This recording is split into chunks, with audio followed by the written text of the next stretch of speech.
Depuis que je suis petit, je rêve de compétition et de moto sur circuit. J'aime cette sensation de contrôle dans ma main et les sensations dans mon cœur. Sur ma moto, j'ai vraiment un esprit de liberté. Je suis Pierre, je suis pilote instructeur et dirigeant de la société First On Track, l'école de pilotage officielle Honda France. Salut Pierre, Salut Gauthier, ça tu vas bien? Et toi? Ouais, nickel. Qu'est-ce que tu me ramènes de beau aujourd'hui? Bah écoute, voilà, nos motos de l'école de chez First On Track, donc les Honda 1000 CBR SP, complètement d'origine. Voilà, donc on se sert de ces motos pour encadrer nos élèves à l'école de pilotage. Ok. Donc 1000 cm3, 217 chevaux d'origine, c'est ça? Ouais, c'est ça. C'est les dernières, les plus récentes? C'est les plus récentes, c'est la version la plus récente. La Honda Fireblade SP, c'est vraiment une machine incroyable d'origine. Les limites, elles sont quasiment inatteignables. C'est un modèle qui est assez exceptionnel, qui est extrêmement puissant. Une agilité incroyable, ce qui est un petit peu la marque de fabrique de Honda. Et une facilité d'accès aussi. Donc moi aujourd'hui, vraiment, d'origine, c'est une moto qui peut être entièrement satisfaisante. Là, ce qu'on va un petit peu plus rechercher, c'est se dire qu'on sait qu'une moto, quand elle est vraiment bien réglée, elle peut atteindre des capacités vraiment incroyables, pas forcément en termes de puissance ou ce genre de choses, c'est plus le ressenti. Ouais, c'est plus le ressenti dès qu'on remet le filet de gaz ou dès qu'on est sur des plages d'utilisation que nous, des fois, on a besoin. En fait, c'est ces réglages-là qui va nous permettre vraiment de faire vraiment corps avec la moto. Ouais. Alors moi je parle souvent d'un truc, que ce soit à nos clients ou même à tous ceux qui posent des questions pour la préparation des motos. Il y a vraiment quelque chose qui est flagrant une fois que la machine est préparée, c'est la connexion poignée-roue arrière en fait. Ouais. Aujourd'hui on a des systèmes très performants avec tous les systèmes ride-by-wire de poignée électronique, les différents modes de conduite, etc. On a quelque chose déjà de performant, d'épuré d'origine. Nous on vient vraiment essayer d'améliorer ce feeling, cette sensation entre vraiment la roue arrière, la poignée, le pilote. Vraiment savoir comment il va placer sa machine, la sensation à la poignée, de savoir exactement où est placée la roue arrière, comment elle se comporte. Alors, c'est des machines qui ont d'excellents retours d'information, soit par le train avant, le train arrière. Mais effectivement, nous aussi, l'idée, comme tu as dit, outre la performance pure, c'est d'améliorer ce comportement, le côté un petit peu plus homogène, de régler correctement avec les pièces qu'on va installer. On a parlé de suppression de catalyseur, etc. Donc, forcément, il va falloir retoucher le logiciel. Et vraiment, ce feeling, parce que je pense que sur piste, c'est vraiment ce qui donne satisfaction et performance au pilote. Et c'est ce côté ne faire qu'un avec la machine, vraiment ce côté connexion qui donnera la performance sur le chrono, quoi.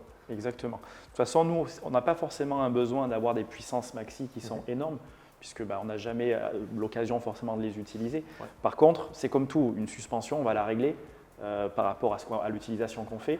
Et en fait, là, c'est juste ça, c'est aller chercher les bons réglages au bon endroit pour, comme tu le dis, avoir la bonne connexion à la poignée et que ce soit vraiment un plaisir de rouler à chaque instant. Plus de plaisir, exactement. Plus de satisfaction. Nous, vraiment l'intérêt de nous avoir contactés, c'est de pouvoir voir et de faire la différence entre ce qu'on a l'habitude d'avoir quand on est d'origine et les différentes évolutions que cette moto peut avoir. Et c'est vrai qu'après s'être renseigné un tout petit peu, on a BR Performance est tout de suite ressorti parce que ça correspond à ce que nous on veut, c'est-à-dire évidemment de la qualité, du sérieux et toujours des garanties. Voilà. Ce qui nous intéresse, nous, c'est qu'on ne peut pas se permettre d'avoir des motos qui cassent ou ce genre de choses. Bien sûr. Et la marge de sécurité que vous nous proposez et le ratio performance-sécurité, pour nous, il est vachement intéressant. Ouais. Ok, écoute, on a parlé de tout ça, c'est hyper intéressant. Toi, qu'est-ce que tu attends en tant que pilote comme sensation, comme feeling avec la machine une fois qu'elle est reprogrammée, qu'elle est optimisée? Nous, de toute façon, tous les pilotes recherchent la même chose, c'est de pouvoir faire qu'un avec la machine. Okay. C'est que quand on monte dessus et quand on commence à rouler, tout soit complètement naturel. Et que finalement, quand on va rechercher à faire une trajectoire, quand on va rechercher à placer la moto, on n'est pas à penser à la moto, on est juste à penser à notre pilotage. Ouais, bien sûr. Et tout ce qui se passe, toutes les actions qu'on va faire sur la moto, finalement, est complètement naturel. Et au final, on pense que ce qu'on a à faire, nous. Ouais, que la partie vraiment pilotage. Et c'est là où on sait qu'on est vraiment en phase avec la moto. Et ce que j'espère, c'est pouvoir justement, avec cette préparation, pouvoir avoir ce ressenti immédiat. Ouais, ce petit filet, ce truc très fin. Exactement. Qui fait le petit plus. Exactement. Alors, moi je te propose, les deux qui sont là, stage 2, Donc stage 2 qui dit échappement complet avec suppression de catalyseur, filtre à air sport, donc on va modifier un petit peu l'admission pour avoir une meilleure volumétrie.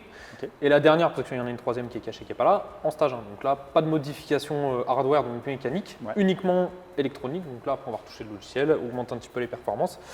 Et après, l'idée c'est quand même que vous puissiez nous donner un feedback entre la différence stage 1 stage 2. Et puis surtout vos ressentis, parce qu'il me semble que les deux motos ne vont pas avoir exactement la même configuration. Il y en a une transmis longue, transmis courte, si je ne me trompe pas. C'est ça. Donc deux utilisations différentes, je suppose. Donc après, voilà, ce sera à vous de nous dire ce que vous en pensez. C'est vous les pilotes, hein, nous on vous les prépare et après vous faites le reste sur piste. C'est parfait. Donc effectivement, voilà, faire la différence entre l'origine avec laquelle on a l'habitude de rouler, la stage 1 effectivement qui va déjà avoir un petit gap à mon avis, et puis la stage 2 où on devrait commencer à vraiment s'amuser et voir d'autres choses, avoir d'autres sensations. Donc ça peut être intéressant de tester ça cette année. Eh bien écoute, on va attaquer ça, on va aller monter l'échappement. Ça marche. On va d'abord la passer au banc quand même pour voir ce que ça sort d'origine et puis après on attaque les modifs. Je suis curieux de voir ça. Ouais, allez c'est parti. Merci. Bon bah voilà Pierre, c'est bon, on va installer les pièces sur la machine, on l'a mis sur le pont. Donc bon, comme convenu stage 2, suppression de catalyseur, donc collecteur complet avec suppression de catalyseur. Ici la partie qui va rejoindre le silencieux, on est sur de la pièce d'échappement Haro, filtre à air sport BMC, qu'on va installer en lieu et place de l'origine. On va conserver la valve d'échappement sur la machine, parce que la valve elle est sur le silencieux juste là, donc sur le système acropoïque, ce qui vous permettra quand même de réduire un peu les émissions sonores, notamment sur les phases de démarrage à froid, etc. Toujours mieux. Et les phases de roulage, que ce soit dans les pit lanes ou quoi, tranquille, comme ça il n'y aura pas trop de bruit. Ok. Donc là c'est la particularité des machines qu'on appelle Euro 5+, d'après 2025, c'est on peut voir juste là, une première sonde lambda, donc en sortie de collecteur pour mesurer la richesse dans les gaz d'échappement, analyser les gaz d'échappement, et on en a une deuxième après le catalyseur. Le catalyseur est là, et celle-là en fait permet de remonter une information sur l'efficacité du catalyseur. Donc à partir du moment où on supprime cette pièce-là, ce qu'on va faire là, tu as une remontée de code défaut, donc voyant moteur allumé. Donc, ça ne veut pas dire que la moto va casser, ça ne veut pas dire qu'elle va tourner mal ou quoi que ce soit, mais en fait ce voyant s'allume parce que ça remonte une anomalie venant de cette sonde. Donc avec la cartographie, on vient inhiber ce défaut, uniquement ce défaut de problème de rendement de catalyseur. Donc plus de voyant moteur. Moto qui retrouve sa pleine puissance parce que bien souvent les machines Euro 5+, se mettent en mode dégradé une fois qu'on supprime cette deuxième sonde lambda. Donc la case reprogrammation est un peu inévitable maintenant. Autant dans le temps on pouvait monter des katas, machin, tout ça, ça roulait. Maintenant aujourd'hui on est quand même, c'est beaucoup plus restreint, c'est beaucoup plus serré en termes de normes de pollution, donc obligé de retravailler la cartographie et de supprimer le défaut lié à cette sonde.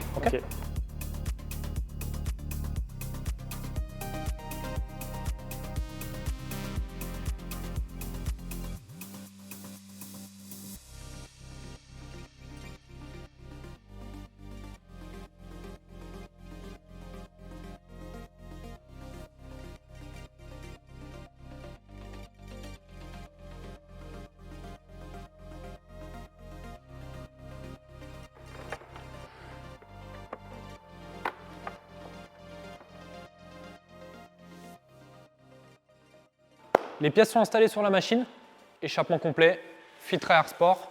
Maintenant, on va passer au réglage cartographie sur bande puissance et voir ce que la machine est capable de développer.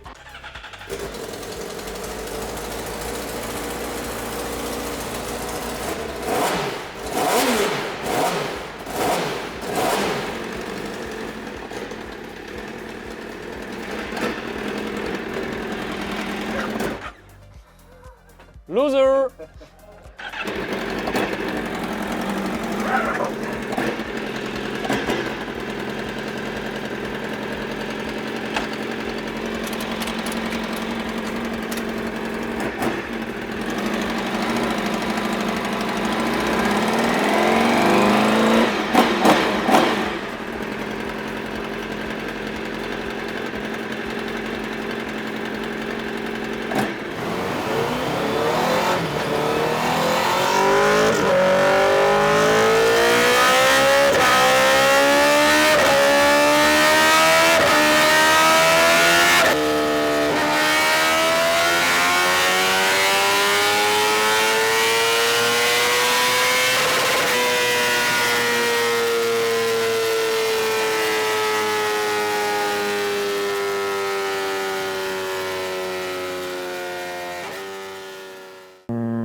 d'origine, c'est une machine qui donnait 215,9 chevaux et 118 Nm de couple. Ok. Un tout petit peu moins que d'origine.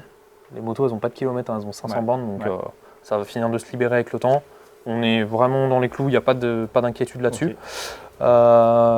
Donc la courbe juste là, donc tu vois le couple juste ici. Donc cette petite variation qu'on a là, c'est lié à la valve à l'échappement qui ne s'ouvre pas à D'accord. cause des restrictions de pollution. Donc ça donne un comportement. Je pense qu'à Bargym, vous devez le sentir que la machine est Oui, peut-être pas parfois, forcément super agréable. Mhm. C'est clairement à Ouais, cause de ça. ok. Hein. Donc voilà. Une fois que la valve s'ouvre à partir de 6500 tours, bon bah là, on a une belle montée en régime, Ouais. du couple, de la puissance. Avec la préparation, maintenant on a 223,5 chevaux et 123 Nm de couple. Ouais. Donc on a plus ou moins 5 Newton et 7-8 chevaux avec la préparation stage 1. On est franchement sur un beau gain, sachant que la moto elle est catalysée, il n'y a pas de pièces, elle est vraiment full stock. Ouais. On avait une bride de vitesse maximale qui limitait la moto plus ou moins 298-299 km/h au banc. Mhm. Donc là maintenant elle est sautée, ça prend 340 km/h rupteur de 6. D'accord. Donc il y a de la marge. Ouais. On n'ira pas jusque-là. Le rupteur légèrement décalé, on a donné 300 tours minute de plus parce que mine de rien, en bout de ligne droite, ça évite de passer un rapport. Ouais. Donc ça peut franchement aider, je pense, sur Ouais, certains c'est vrai, circuits, effectivement, d'avoir un ouais. petit peu plus d'allonge. On a vraiment un gain significatif dès 7000 tours, que ce soit sur le couple, juste là, qui grimpe, qui vient se croiser avec la puissance. Et là, on a le plus gros gain de puissance à plus ou Ok. moins 11 500 tours, 11 000 tours, qui vient vraiment se croiser avec le couple pour avoir un comportement vraiment plein. Et ça jusqu'au rupteur. Donc je pense que là, on a vraiment travaillé cette zone-là, entre D'accord. 8000 tours jusqu'au rupteur, parce que vous bossez sur cette plage de régime-là, vous êtes Ouais. rarement à Non, on est 4000, rarement 4500 tours. effectivement. Ouais. Donc on a vraiment voulu travailler cette zone-là pour que vous ayez vraiment un bon ressenti, de la puissance et puis que ça sorte plus fort sortie de courbe, quoi. De Ouais. toute façon, c'est Ouais. l'objectif. Hein, donc, Bah, de toute façon, voilà, nous, on est au point de corde à peu près sur des régimes qui sont entre 7000 et 9000 en fonction un petit peu des vitesses de passage. Ouais. Donc c'est vrai que nous, voilà, cette différence, elle va avoir vraiment, je pense, quelque chose d'assez significatif et qui va permettre justement, on parlait de ce feeling à la poignée et là, je pense qu'effectivement, on va pouvoir ressentir d'autres choses. Ouais. Et avoir peut-être une moto bien équilibrée à ce moment-là. Donc, ouais, bien sûr. Ça va être intéressant. Peut-être un petit temps d'adaptation. Ouais, oui, c'est Les sûr. premiers roulages. Non, bien sûr, on ça va découvre la forcément moto. nous changer un tout petit peu, peut-être Ouais, le c'est passage de rapport, etc. C'est sûr. Mais globalement, ouais, ce que je vois, ça me plaît bien et ça va forcément permettre de nous faire encore plus plaisir. Une meilleure moto fera de vous un meilleur pilote. Rendez-vous sur les circuits.